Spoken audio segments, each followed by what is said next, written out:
গুমের সর্বোচ্চ সাজা যাবজ্জীবন ও সর্বোচ্চ ১২০ দিনের মধ্যে বিচারের বিধান করে গুম প্রতিরোধ ও প্রতিকার আইন ২০২৬-এর খসড়ার অনুমোদন দিয়েছে মন্ত্রিসভা।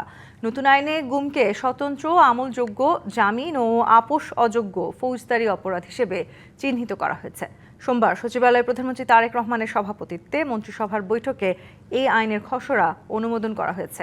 বৈঠকের পর মন্ত্রিপরিষদ বিভাগের এক সংবাদ বিজ্ঞপ্তিতে এই তথ্য জানানো হয়। গুমের ফলে মৃত্যু ঘটলে, মরদেহ পাওয়া গেলে বা ৫ বছর পরও সংশ্লিষ্ট ব্যক্তিকে উদ্ধার করা না গেলে মৃত্যুদণ্ড বা যাবজ্জীবন কারাদণ্ডের পাশাপাশি সর্বোচ্চ ১ কোটি টাকা অর্থদণ্ডের বিধান রাখা হয়েছে। এছাড়া আদালতের মাধ্যমে তল্লাশি পরোয়ানা জারি, অভিযুক্তের অনুপস্থিতিতে বিচার, ডিজিটাল সাক্ষ্য গ্রহণ এবং সাক্ষী, অভিযোগকারী ও ভুক্তভোগীর নিরাপত্তা নিশ্চিত করার বিধান যুক্ত করা হয়েছে।